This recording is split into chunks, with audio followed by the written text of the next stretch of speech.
Last few months, we are living in the wake of the X-H2S, internal ProRes recording, new f-log2, outstanding dynamic range. Today, Fuji is showing off another camera that is sharing the same chassis paired with a 40.2 megapixel sensor and 8K ProRes internal recording capability, and is cheaper than the X-H2S?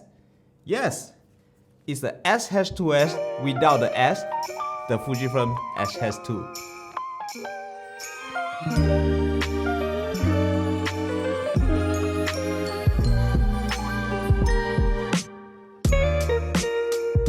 With 40.2 megapixel sensor, it comes with the ability of 8K video recording. Yes, Fujifilm is joining the 8K game with one advantage, 8K ProRes internal recording.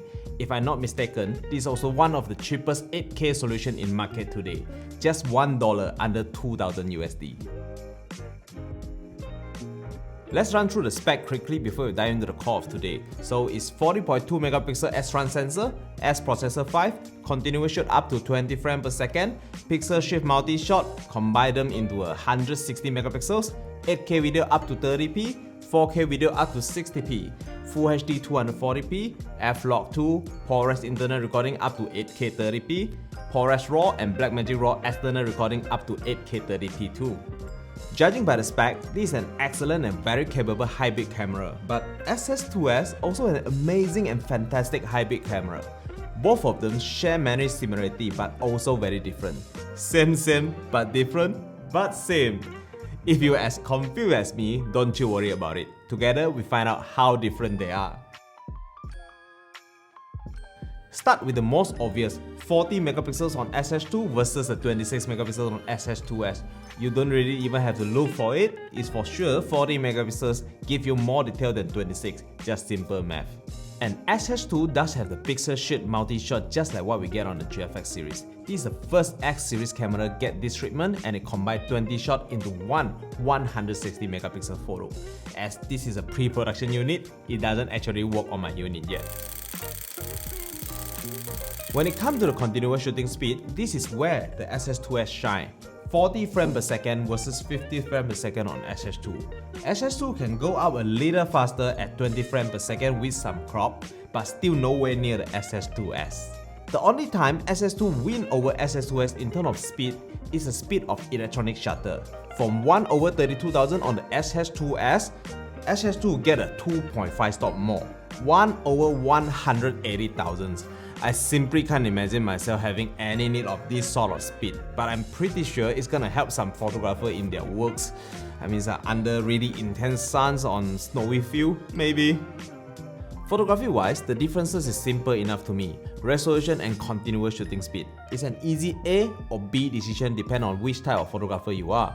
The tough decision is when you take into the consideration of the video feature. That's where the deviations start. First, they both have internal ProRes and external ProRes RAW Blackmagic RAW up to 8K and 6.2K. Then the battle between 8K versus 6K. Surely 8K have an edge in resolution, but in practice the observable difference between 8 and 6K is not as apparent as one might imagine. Then, the X-H2 4K HQ versus oversampled 4K from X-H2S. This is even more similar in terms of resolution. I really can't see any difference here. The differences really start showing up in 4K 60p. 4K 60p on the X-H2 is no longer oversampled from 8K. My guess is pixel binning. You can see some artifact in the water ripples. This round is an easy win for X-H2S.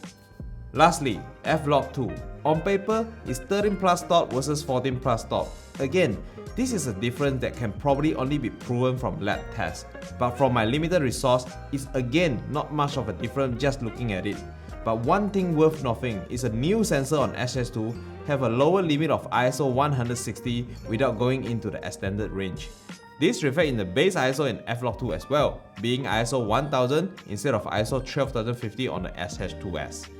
One of the bigger differences between X-H2 and X-H2S is a BSI sensor inside X-H2 and a Spec sensor inside X-H2S. Backside illuminated CMOS sensor generally known for better noise performance than traditional CMOS sensor. Stack sensor take it a step further with different approach in the chip construction. It stacks the image signal processor and DRAM memory into a same silicon. Stack chip now assists BSI sensor in almost everywhere. That is why we can see all the flagship camera like Canon R3, Nikon Z9, Sony A1, they all stack sensor. Simply put, CMOS is a standard mainstream option. Stepping it up to a BSI CMOS sensor give you a better readout and low light. And ultimately, stacked CMOS take the speed even further. With the advantage of stacked sensor, the X-H2S get the advantage of amazing rolling shutter and all the speed we get. X-H2 get a new in-body feature, digital zoom when recording in 4K HQ. When paired with a 50 to 140mm, it can extend a 140 to 280mm, which nets you even more rich in camera without losing resolution. And X-H2S gets 6.2K open gate in 3:2 ratio. It's great for post-recomposition and anamorphic shooting.